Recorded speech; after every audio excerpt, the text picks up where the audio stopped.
Hey, Sister Elle here from Mel Productions. It appears I jumped the gun a little bit too quickly.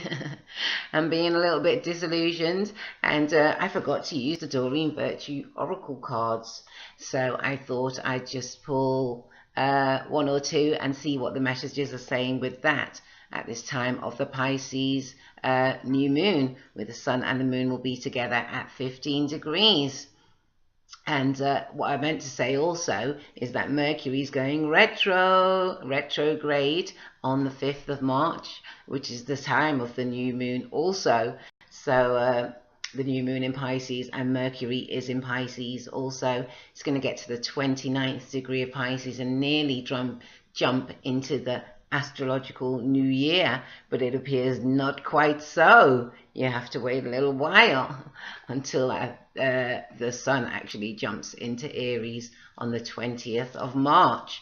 And hopefully I'll talk a little bit about the Pisces retro as we go.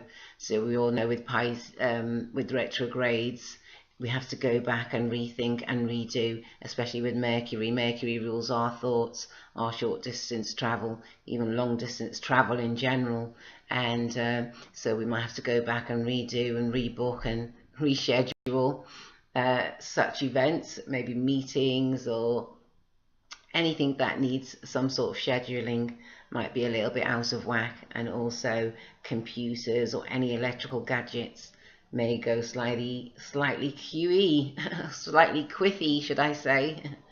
Okay, so let's all look out for that with Mercury retrograding in the next few days. It has been in shadow for the past 2 weeks, so you may have noticed things breaking down, your phone breaking down, or just certain issues that are coming up, your computer playing up.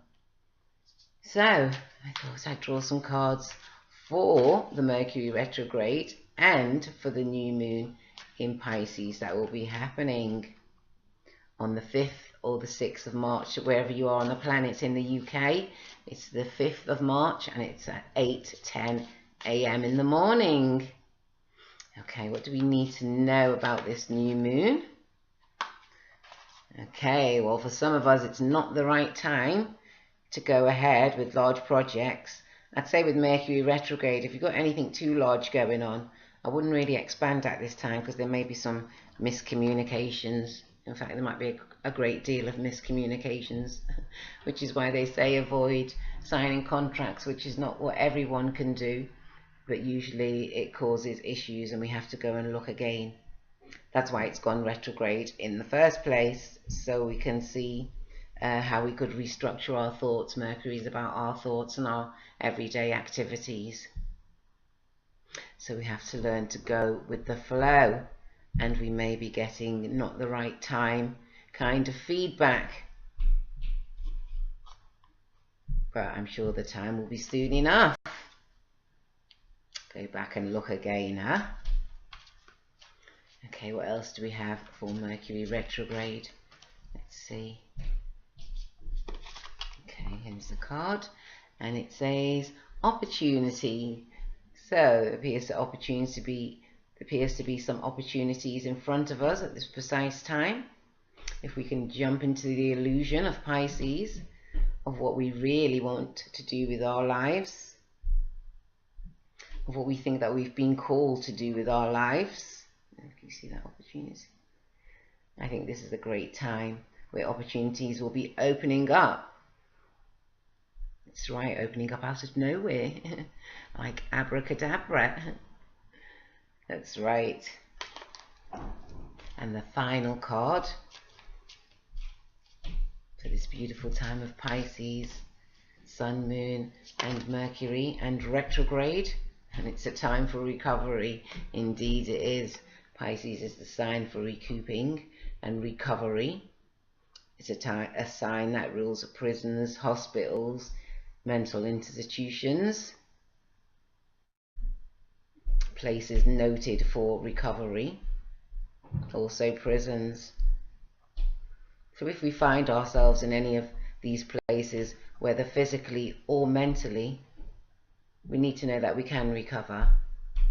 Recovery can be a slow process. A lot of the time we want to rush and dive into things and be ready all the time. I think this is where the beauty of Pisces, who rules glamour also. It's a time for Pisces to get into our resting self. Allow ourselves to recover from any harsh adversities that have happened within the last 12 months of this astrological year. We are in the last few weeks of this astrological year, and the new year will be starting in March 20th, when Aries comes into the first house on the wheel of the zodiac. But at current time, we're in the 12th house with the sun, and so it's a time to rejuvenate, and this is how best to use the signs. Okay, peeps, thanks very much, and you'll take care.